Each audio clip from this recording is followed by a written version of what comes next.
This is a message to all my supporters of this podcast. I'm introducing a new supporters program. You can contribute a small amount as a one-off payment to show your love for this podcast. Thank you in advance for all your contributions.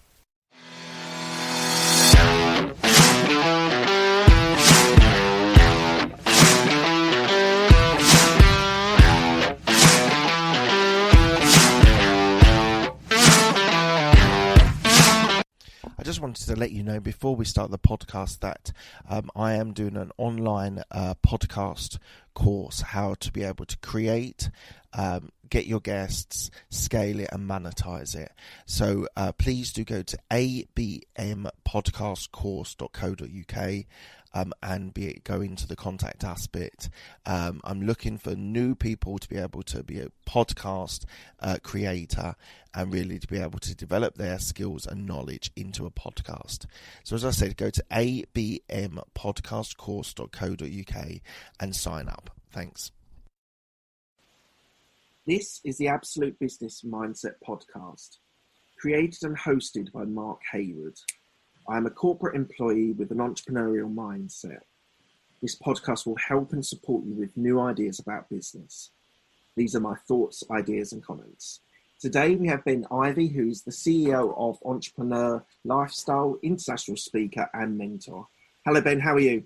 I'm doing very well. It has been steaming hot, as we were chatting about earlier, but I'm excited to be on the program and the show. And the sad thing about it is I have to close all my windows, turn all my fans off because of sound quality. So it's a little bit of a hot box where I am at the moment, but I'm a professional. I will keep going. Don't worry. Cool. Sounds great.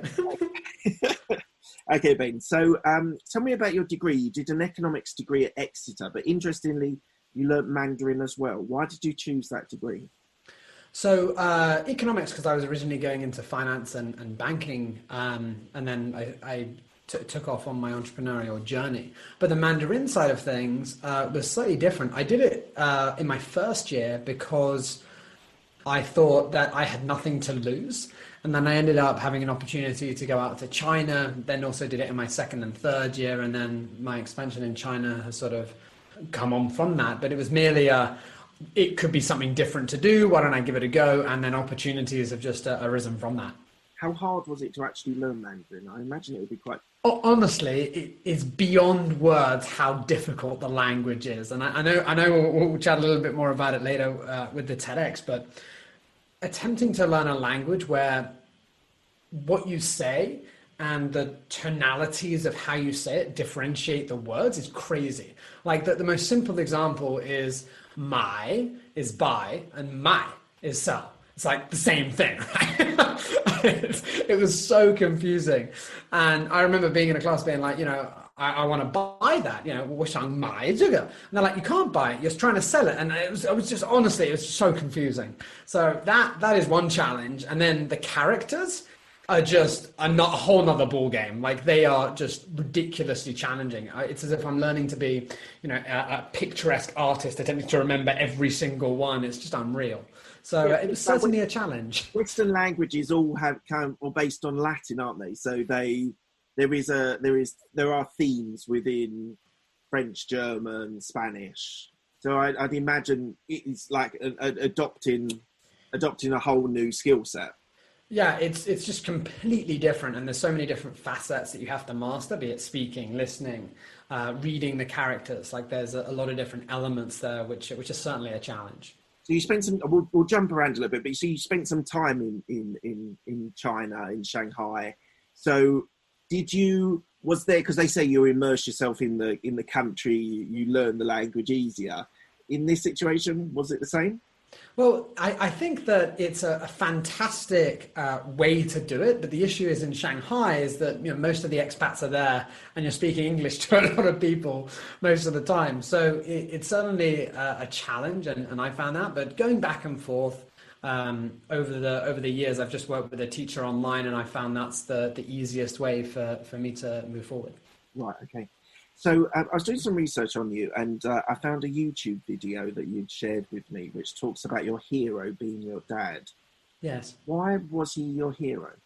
Well, for me, I just thought he was incredibly inspirational. And I think that, when we look at our parents or we look at different people in our lives, for me, like the joy that he brought to different occasions, he was absolutely ridiculous. He'd come up with these flashing lights on different holidays. He was just someone that would bring so much joy. And I found that that was just amazing. No matter where he was, he could bond with anyone. And for me, I just thought it was incredibly courageous to do that and to connect with people so often and so frequently.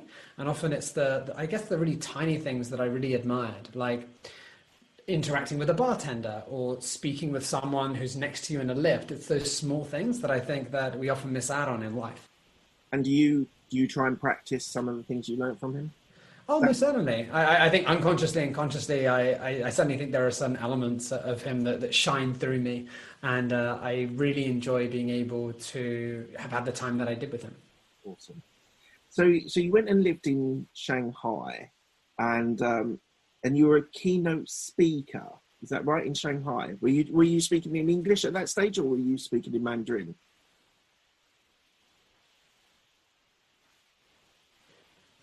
Yeah, so I've done sort of keynote speeches in Mandarin. The hardest of which was definitely the TEDx. Yeah. Okay, let's jump to the TEDx. So you went and you became a speaker and a trainer in TEDx. But I did see, it was because I saw online that you'd done a TEDx. So I was like getting really interested. All right, I'm going to watch this. And suddenly I made the realization that it was actually all in Mandarin and there was no chance I was going to understand it. So, yeah, that was a challenge. But so tell me about your experience with TEDx. Sure. So I've been helping people with TEDx talks for many years now, I think 5 or 6 years. So I met the organizers when I was in China and I was helping out with some public speaking workshops. And I basically got onto the team. And then whenever they have different TEDx's going on, I look at the speakers and we see how they're doing and how they're managing everything. And it was about 4 years ago that I got my first chance to do a TEDx. It was also going to be in Mandarin. And I prepped everything. I was ready. And then the entire TEDx event got cancelled the day before by the Chinese government. And I was like, what? That's insane. Like, that can just happen. And it was like across the board, 3 different TEDx's all cancelled. So I was a little bit disheartened at that moment in time. And it wasn't until 3 years later that I had another opportunity to do it. But training to do a TEDx in Mandarin is just a whole different ball game than attempting to do on in English, because that you can't do like anywhere near the same sort of free flow catch up. Like, it had to be very, very strategically planned. Yeah. And so have you done TEDx's in the UK as well? No, I haven't done a TEDx in the UK. I've mainly just done it out in China, although there's different English speakers. The speakers from all over. Right, okay. So how do you, with your clients, build a difference? How do you build conscious and unconscious change for your clients? Sure. So when someone comes to me, I think the first thing is getting an understanding of where they are, right? So consciously they're aware of their habits, they're aware of different things going on. And the biggest thing that people aren't aware of is ultimately their blind spots.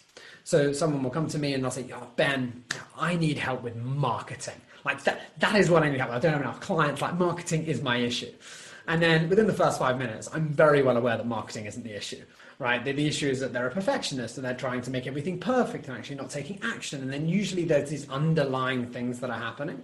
Yeah. So basically it's my job to figure out, what is really blocking someone, and then removing that through just various techniques, and making sure that they can then move forward in a more sustainable way. Awesome. So one of the things I'm doing now on my podcast is actually throwing curveball questions. So sure. I did warn you beforehand. Do you have a morning routine? Yeah, of course. What's your morning routine then? So my morning routine is I get up around 5:30. And then I drink as much of this big fat water bottle as I can. So that's 2 liters. I hydrate immediately. And then what I do is I do stretching. So stretching is a really good way for me to loosen up. And then I do something called my daily power. So for me, this consists of 4 different facets. So the first thing is about gratitude. So I think of all the things that I'm grateful for, and I'm sure you have a different guest speaking about it, and basically to rewire myself to think in abundance as opposed to scarcity, especially with everything happening with COVID. I think there's so many people who are getting stressed out because they're not at the goals they thought they would be when they first set out this year. So being able to just go into gratitude allows me to think about everything that I have and how I'm so fortunate to be here. And I think that's a fantastic practice. The second thing I do is imagining energy coming in and out of my body and then spreading it to all the different people that I care about and that I don't know in the world, and just spreading that love. And then I think of something to visualize. So I think of visualizing my success, visualizing having more energy, different routines I'm going to establish, and moving that forward. And then the last thing I do is about conditioning my identity. So something that I often speak to people about is thinking about who they must become in the future in order to live the life they desire. And what I do is condition that each day. So I'm jumping up and down on my rebounder down there, like a mini trampoline, going, I'm an energetic beast. I'm primal green energy, and all these different things that just allow me to get into the right state, so that when I start the day, I'm in gear 5 as opposed to like gear 1, 2, or 3. And then after that, I usually do an hour of work at 6:30, and then I go back into bed to give my wife a cuddle because that's when she wakes up. So that sounds very Tony Robbins-esque. I've seen something very similar about his morning routine that he does, and those stages that you talk about seem very in line with him. Oh yeah, most certainly. We're going to talk about Tony Robbins a little bit later on, but was that inspired by his practice, or was that something that you've sort of just picked up pieces of? Well, I think that as you dive into this industry more and more, there are certain things that people do very often. Visualization, very common, right?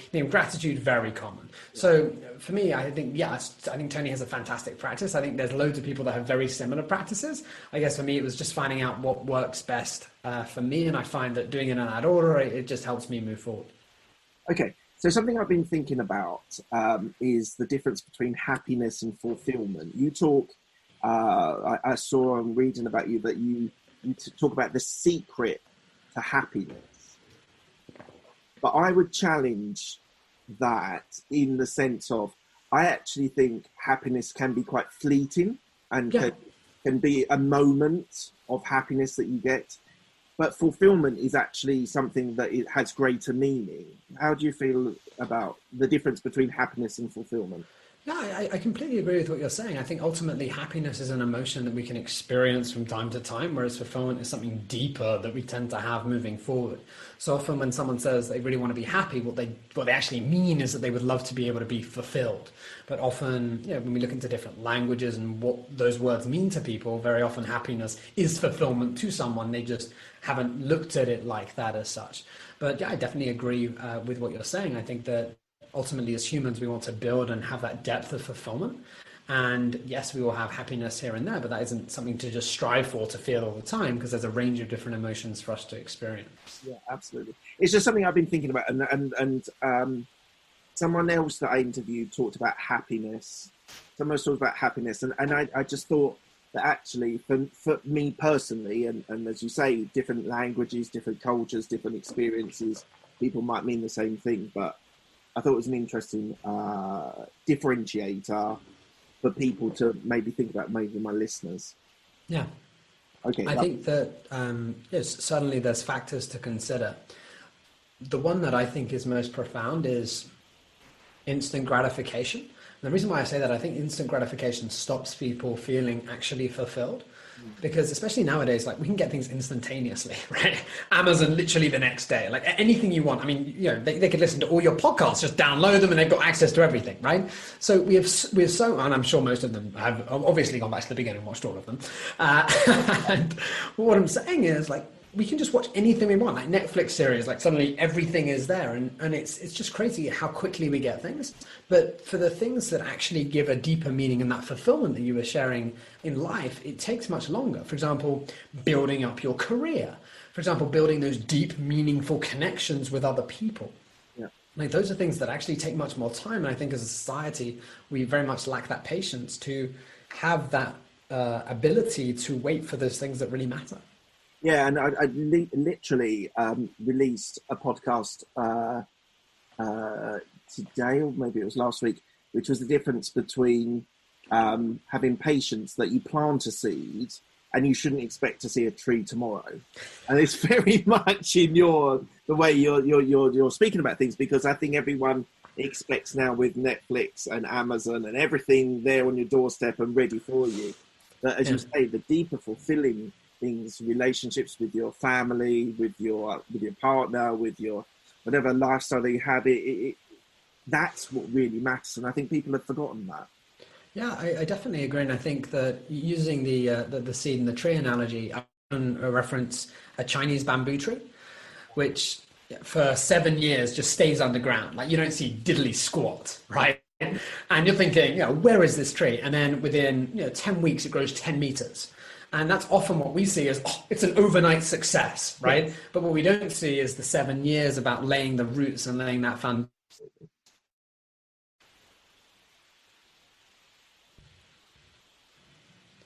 Yeah, absolutely. So you're Robbins, I'm going to get this wrong, Mandarin's trained coach. So what did you learn in that training that you did with them? We'll be back after a quick break. Hi, I'm Alex, the host of X Health Show. Meet the future of healthcare. Think X-Men, that's X Health. Actual superheroes behind programming living cells to cure cancer once and for all. Tech that detects preterm delivery in seconds, brain-computer interface, or apps that employ AI to match you, your disease, with the best treatment. X Health Show brings to you visionaries who push the boundaries of healthcare from Switzerland, the heart of Europe, and the most innovative country in the world. Let me introduce you to their startups. Head to X Health Show, meet the future of healthcare. Happy to greet you there. Oh, sure. So the reason why I did that is I thought that would give me a good taster to understand a little bit more about what Tony does on stage, because I've seen Tony Robbins live and I found it very fascinating. So that was just a certification program that I did previously to give myself some skills and to understand how to do those interventions that Tony does. And I found it very fascinating just to understand these different tools and frameworks with which he uses to help people move forward. It's an online program with Chloe Medans and I think another trainer as well. So it's a pretty intensive program, but I really enjoyed it just to lay a foundation when I first started my journey. Right. And so I recently watched I Am Not Your Guru. Oh, yeah.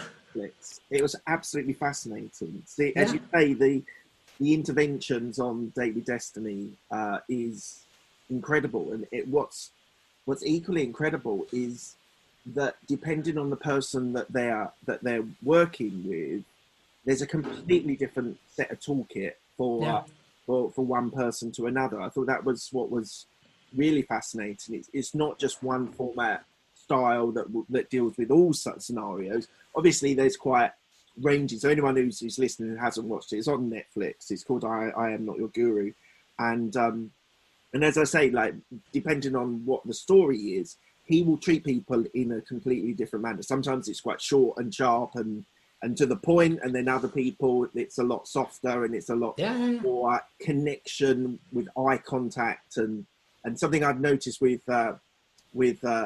people like this, they do this, and I don't know if it's a natural thing or if it is a conscious thing. I think it's a conscious thing.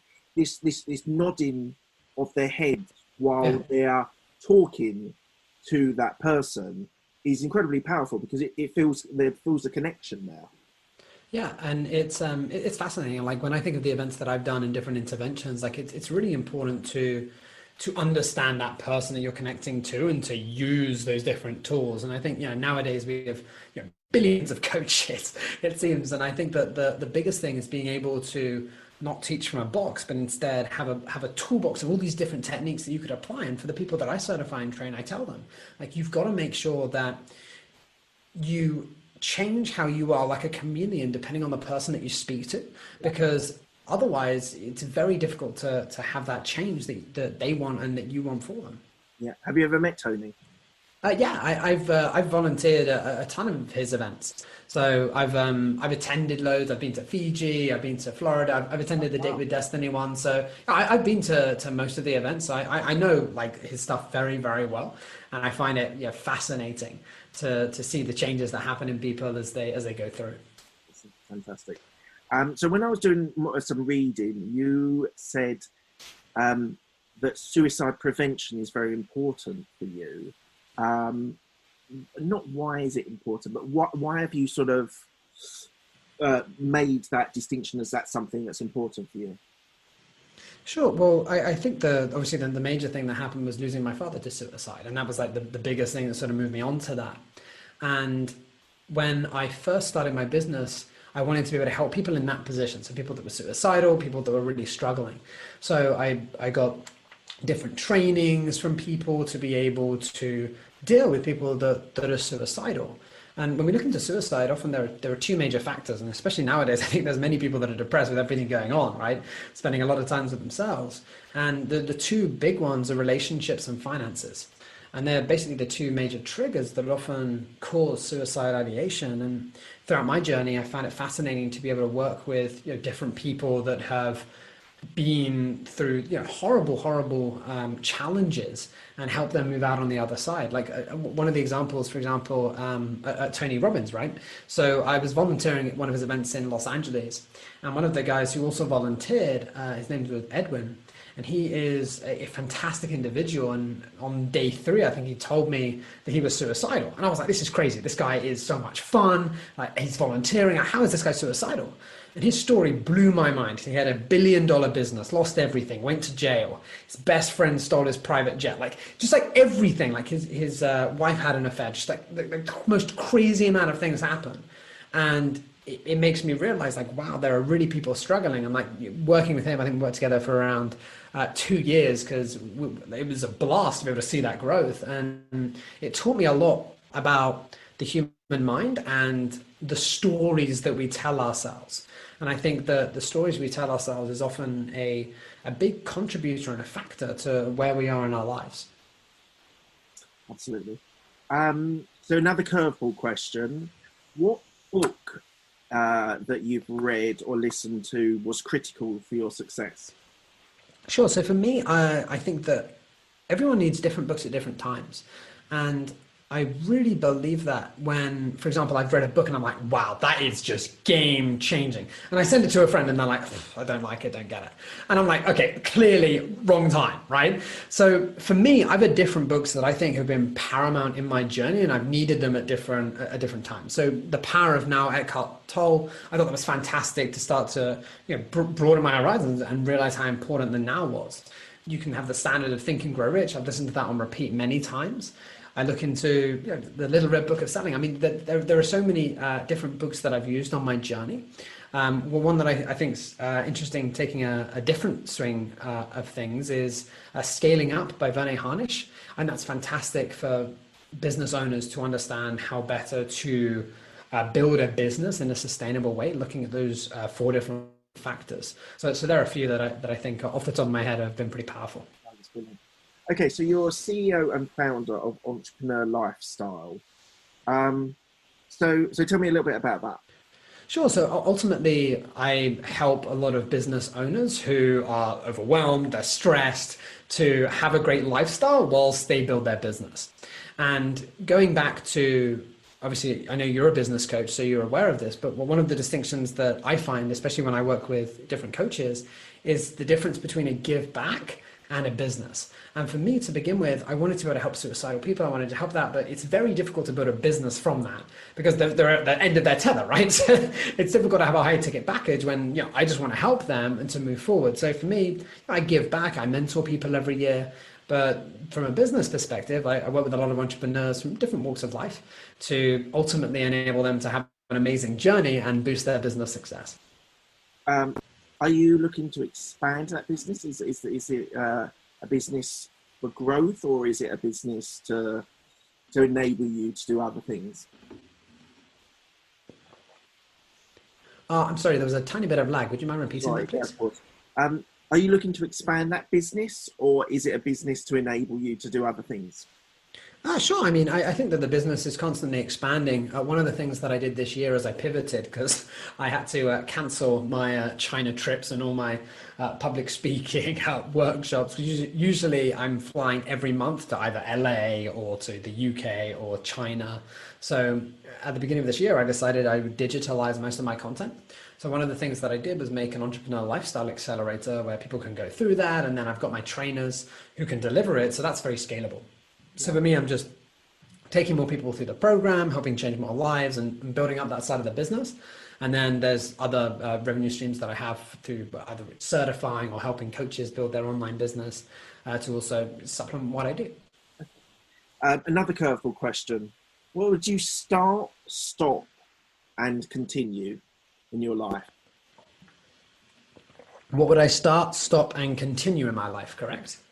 Yes, correct. Cool. I love that, those questions. That's something that I also ask my followers. What should I stop doing? What should I start doing? What should I continue doing? I've never applied it to myself, so this is a fun one. What would I stop doing? I tell you one thing that immediately comes to mind. I need to stop being in this in this room with this heat, because that is boiling. It'd be nice to get a fan in there or something. I think it'd be nice. Yeah. Other things that I maybe stop doing, perhaps a little bit. I need to stop on procrastinating a bit in becoming even more fluent in Chinese. I say procrastinated. I made a decision at the 3-month mark of this year that I would put it to the side, but I've been waiting to get back on, and I haven't finalized that decision because there's a few more elements that I want to just finalize first to move that forward. Start doing. I'm starting my own podcast, which is pretty cool, just to help more people out in China, especially during this period, because I can't go out there. I want to get some more people on so they can learn from other people as well. And continue. I think the biggest thing that I want to continue is just the progress that I'm making. Like I was watching one of Gary Vee's videos about patience. And I think that looking at things with patience is really, really important, and knowing that you're laying that foundation to move forward. I think everyone would love to progress faster, but I'm really enjoying the journey, and that's definitely something I want to continue doing. Absolutely. I think that's fantastic. And I totally agree with the patience mentality, because again, it's the tree and the acorn tree. They don't happen overnight. And I think if people, because a lot of people, I think, give themselves a hard time that they're not where they want to be. And I think I did that earlier on in my career. I'm not where I want to be. But actually, when you realize that to be excellent at something, it sometimes takes 5-10 years to do that. So if you're enjoying the journey, I think that's the most critical thing. Yeah, most certainly. And I think that, so often we're constantly comparing ourselves to other people. We're comparing our square 0 to someone else's square 10 or square 50. And you have to bear in mind that people have done that for decades. Like, they've done it for a long time. And often when someone's getting started, they've done it for like 2-3 years, thinking like, you got another, times that by 3 and you're still not at a decade. And I think that, so often we, hear these stories or, these overnight successes that I was alluding to earlier. And I think ultimately being able to just put less pressure on ourselves is incredibly important to help us actually have that growth that we desire. Absolutely. How do you measure success for entrepreneur lifestyle? Sure. So for me, I don't have they need to hit this criteria, although there are elements that I look into that I think are important for every entrepreneur. And ultimately, success is dependent on each person, right? I mean, if I ask all of your listeners for a definition of success, I'm sure we'll get a variety of different ones, right? Often in a society, it's doing as money, fame, those sorts of elements. But when I look into the entrepreneurs that I work with, for me, success is that simple aim of enjoying their lifestyle whilst they're boosting their business success. And there's elements there. There's looking into the emotions, like, are they feeling overwhelmed? Are they procrastinating? Are they angry? What are they experiencing? I look into relationships. One of the big things that I ask people is, what are you waiting for? And the reason why I say that is that I found this commonality of people having this, when I have this, then addiction. What I mean by that is that when I have $1 million in the bank, then I'll find a partner. When I have 5 employees, then I'll take a day off. And often there's this prerequisite that we believe we have to have in order to do something different. And I tell you what, that is honestly one of the core things that I see, that when people overcome, really help them move forward, where they're actually starting to enjoy it because they're having what they really wanted in the first place. Yeah. And are there key performance indicators for that? Is it revenue? Is it, as you say, employees? Is it what how do you, going along this measurement angle a bit further, like how is it there isn't a metrics that you, or is it, it's all bespoke for each entrepreneur? So I think that there are commonalities for each. I mean, you can go for normal KPIs and we can take a business standpoint. We look at profitability. We look at their cash flow, right? We look at how much cash they actually have in the business, like not just their profit, but their operating cash flow, things like that, right? So you can look at it from that perspective. We look at their clients, how many referrals, like there's different things there. Depending on the business that they have, there's different metrics. Like one of the ones, for example, when I work with coaches, is that we will look into referrals and the wow factor. Right? Yeah. Are you wowing your clients to an extent where they're giving you referrals or not? Like that's a cool KPI to have. Yeah. And I think that's really important. Now from the lifestyle side of things, it varies. Like some people will tell me as they want to go on their journey, they want to lose weight and feel more energy, right? So the lose weight, that's easy. We can track that coming down. Now energy is often subjective, right? So one of the things that we do is, we can track it over a period of time. Some people love to measure, okay, look, you got 7.8 this week, 8.5 the next week, right? What did you do different? And I think there's lots of ways to measure it. And I think ultimately it's just checking in with them and making sure that they're making that progress. One of the common ones that you can do as well is that wheel, that life wheel, and saying, on a scale of 1 to 10, where are you in this area? I think that's a common one that a lot of people use as well. Yeah, it is. So I think you've answered this question, but I just want to drill down a bit. So why is business coaching important to you? Is it to sort of enable your lifestyle that you want to have? No, for me, when I look into what I do, the reason why I think it's incredibly important is that business owners are people that want to give back. They want to do something different and they want to have a way to give back to society. And I think it's such a shame that there are people who are giving so much, but burning out in the process, stressed out in the, getting closer to death because they're so stressed out, right? I think it's unreal. And to the fact that people get so overwhelmed, they procrastinate and they sacrifice all the things they care about most in the process, and that's obviously in extremity. I think that I'd love to be able to give back to as many of those people as I possibly can so they can have a bigger impact on society, enjoy themselves more, and actually start to live the life they've always wanted to have when they first started their business, right? They wanted that time freedom, that enjoyable lifestyle. So it says that you've worked with large corporations like Coca-Cola, HSBC and Maersk. So how did you boost success for a corporate? Because I can understand from this sure. lifestyle, you're building a lifestyle, which is building a business as well as building the right lifestyle. How does that pivot to a corporate environment? Sure. Let me give you 2 examples. So HSBC, one of the things that they did, they invited me down in December of last year before everything kicked off. So thank God I got out of China very quickly. And one of the things that they were looking into was about how do they deal with change? Like how can they and their employees better deal with all the issues that can occur, challenges, like how can they view that in a way where they can actually move themselves forward? So ultimately they had a big team building day. I was the keynote speaker for that, helping inspire them to work together and to have more of a morale boost so they're there for one another. One of the challenges they have is that you've got these different departments and they're not really working together. So the aim there was to help bring that morale, bring that boost, and not just have, it's this email, like you have a face there that you can connect with. On the other side of things, for example, Maersk, I work with their senior leadership team in China. So they have, I think there was maybe, we split it up into 2. Basically, I had them attend a 2-day event where we looked into all the different areas of their lives and looked into what are some of the factors that could be impacting their business. For example, their performance. Are they procrastinating? Like what's going on at home? And it was those sorts of things that enable people to bond together and to enable them to ultimately be a better team so they can perform at a higher level, and then do the same for all their employees. Because often if you're a manager and you're a perfectionist and you put a lot of pressure on other people, it impacts all the people below you work. So if I impact a manager in a positive way, there's 30 people below them, 60, 100 people that are being positively impacted, and that has a huge impact on business. I actually think it's an area of corporate which doesn't get talked about enough.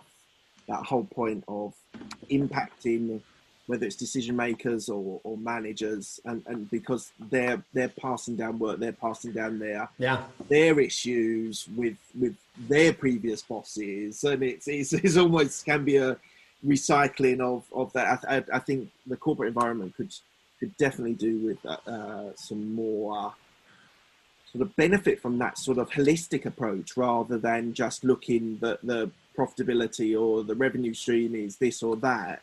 Actually giving people a holistic view could add a lot of value. Yeah, I think the biggest thing for businesses is looking at their ROI, right? If you do that, how can you measure the ROI? And I think that's one of the hardest things for businesses to do is, do I do that or do I spend it on marketing? Like that is a big decision to make. Now, ultimately, more and more companies are moving towards it. They're looking to mindfulness, they're looking to science and things like that. But it's still something that is slowly moving in the right direction, I think. Okay, good. And I was just wondering, so you're a keynote speaker. Have you been doing talks virtually through the lockdown? Oh, yeah, I've been a Zoom king. Honestly, I've lined up different podcasts, Zoom meetings.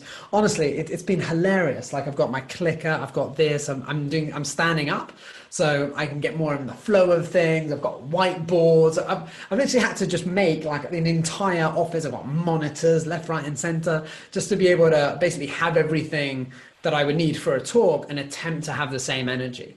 And one of the things I got made was a video of me speaking and playing that before I talk, so they would see the usual energy that I have on stage, and then I would do my best to portray that virtually as well, so people can really have an enjoyable experience. Awesome. So we're coming towards the end of the interview. It was 5. I've now got 6 questions that I'm asking everyone, and then there's one last thing. So, what's the best decision that you've made? The best decision that I made was quitting my business to do what I do now. The reason why I say that is it was incredibly challenging for me when I first started to want to motivate people, but to feel like I had to achieve something in order to do so. Because very often you get a speaker, they built a $1 billion business, they did XYZ. And when I first started, I was in Silicon Valley, I wanted to have that $1 billion business, that unicorn, set it up, bam, then I can go do motivational speaking, inspire people, XYZ. It was incredibly challenging to quit that as I built the teams, like we were raising funds, like doing all that, to then say, okay, I'm just going to go do this. Like, where's the credibility? Can I do this? And I think there's a lot of questions there.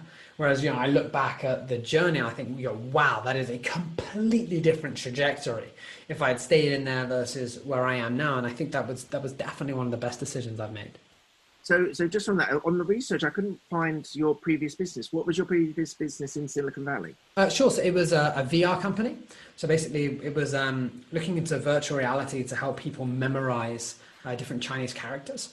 So it was it was a fascinating business. I was really enjoying it, gamifying, things like that. But ultimately it didn't give me as much meaning, because for me it was when I make that successful, then I'll do something different.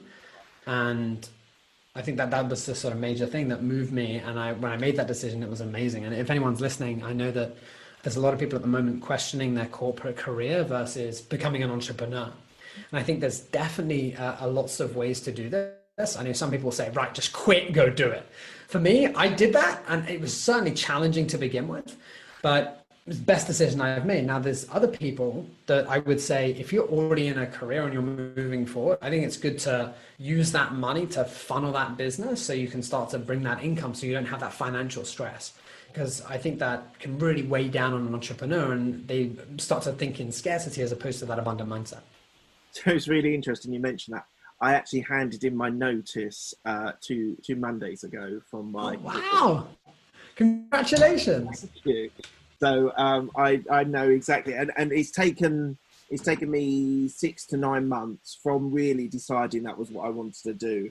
I've got family, I've got kids, and it wasn't like I could just literally quit and then go, how are we paying for dinner then? Do you know what I mean? Like, so yeah, I appreciate that, because I think as you say, that some of the money's gone into the businesses that I'm sort of promoting now. So yeah, there's different ways of doing it. I think that's also in the different stages of people's lives. If you're single, you've got a lot more flexibility to be able to walk away and just of course. I think ultimately it comes to your responsibilities, and it comes to what it is that you want to achieve and where you are right now. And I think for a lot of business owners that I see, this is a slight tangent, but I think it's very important, is about building two businesses at the same time, one being your business and the other one being your financial future. And I think that as an employee, you'll start to put stuff away in savings, investing, stocks and shares, things like that. And often a business owner, that doesn't really cross through your mind as often. And I think that having that financial foundation is really nice, so that I'm okay. Like, even if the business were to tank, like I'm done for a few years, like it's easy. And I think having that is very important to allow you not to, constantly want to grasp those opportunities, but once again, have that patience to have a more laid back approach, and obviously work hard, but not to overwork yourself so you're burning out. And interestingly, someone described it recently, you'll come over as less desperate. Like you're not on every call into a sale. You sometimes go, well, actually, that's not the right person for me, or whatever. Do you know what I mean? It gives you that sort of. Well, yeah, like it's really important. And when I first started out, I think it was incredibly challenging. Like I mentioned, when I was working with suicidal people, they could say, I can't afford that. And then I'm like, well, what can you afford? And then you get into negotiation, and that is an incredibly challenging situation to be in as a business owner, wanting to give back, and then also challenges. And there's obviously lots of price points to work with, but I think being able to know your worth is very, very important, especially when you're working in the field of whether it's consulting, training, coaching, things like that. Knowing how much you're worth and sticking to that is important to enable you to build that sustainable business. Awesome. Okay, second question: best advice that you've been given? Best advice that I was given, I think that in time, everything will pass. Okay. And I think that's in time, everything will pass. And what I mean by that is that very often we get stressed with, a client falls through, a talk doesn't go right. Let's say, you lose a few employees, like you get stressed, something happens with your wife, like those sorts of things. And I think remembering that, in time, this too shall pass. Right. And you know what, it's okay. Right. Everything in time, like it's going to be okay. And I think that's, once again, that's another important thing to remember on your journey, because often I think we get stressed about such small things that we don't enjoy the moment. And I remember an example of when I was making this self-development course. This is years and years ago, and I was on holiday, and I was constantly thinking about it the whole time. And I really wasn't present because I wanted to do that. And I think back now, and I think, that really wasn't a big deal. What was I thinking about? But I had this thing that I wanted to do it then, right? And I think being able to just, once again, take that step back and realize that you can do it tomorrow, it's okay, allows you to have a little bit more space in your life. Absolutely. Who's helped you most in your career?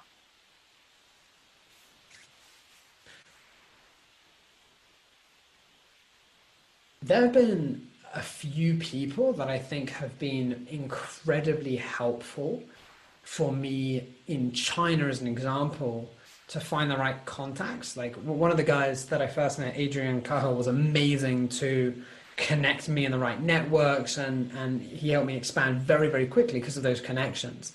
I think Tony Robbins has always been an incredible inspiration on my journey.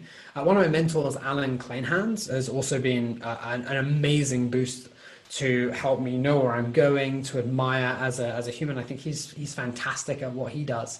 And to be honest, I realize you're looking for one, but I feel like it's a combination of a lot of people that allow me to have been where I've been and where I am now. Awesome. Any regrets? No, I think ultimately when we look into regrets, I don't regret anything because I've learned something from it. And I think that's really important because it's easy for me to go, yeah, I regret that, I regret that. For me, I don't have regrets. I think it's important just to live life and make it happen. Other things I would have done differently, sure.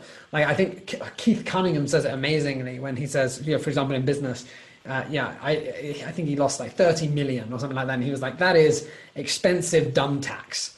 Right. And and he better learn 30 million from that lesson. Right. And I think for me, like, yeah, okay, I could have, not made that mistake, but ultimately it's helped me to think in a different way, to take a step back. And I think that's really important to enable me to move forward. Awesome. What are you most proud of? I think I'm incredibly proud of the TEDx I did in Chinese. I spent months preparing and it was incredibly challenging to do. Like I learned the whole speech off by heart. I remember swimming in a pool and just reciting the speech as I was swimming. Like it was just crazy. And being able to ultimately, the reason that I did that was to be able to inspire more people in China using their language. That I'd set out many years ago and built to an amazing experience. Okay, great. What does legacy mean to you? When I think of the word legacy, for me, I think it's creating something that lives on past you. So when I look at the work that I'm doing, ultimately what I would like to do is to have a dent in the impact of the human race, or us as a global species. When I think of people that are leaving a legacy, I think of Elon Musk. I think of people like, we mentioned him a few times, Tony Robbins. I think of people that are going above and beyond to be able to have that huge impact on the world. And I think ultimately that is a legacy, to be able to know that your life had purpose and meaning and that it lives on through other people and through other things that you've created. Awesome. Okay, thank you very much. Where can people find you if they want to reach out to you? Sure. So they can reach me on most social media. Ben-Ivey.com is the usual one. I've got lots of free resources there that people can check out. And then they can connect with me in China. We chat Ben Ivey, and then I've got stuff on YouTube. The podcast is coming out. So they're more than happy to connect, and I can share some resources to help them on their journey. Brilliant. And what's the podcast going to be called? Sure, it will just be the Entrepreneur Lifestyle Podcast, basically interviewing different entrepreneurs who are living a great lifestyle whilst boosting their business, how they've done that, and looking at some tips and strategies to basically help more people on their journey. And when's that launched? So I'm launching in China, I think in a week's time, 2 weeks' time. Like I already have some of the stuff all pre-recorded, and then I'll be launching probably in the next three weeks in England once I've got everything together. Yeah, awesome. Okay, thanks, Ben. I really appreciate your time. Yeah, my pleasure. Thank you for having me.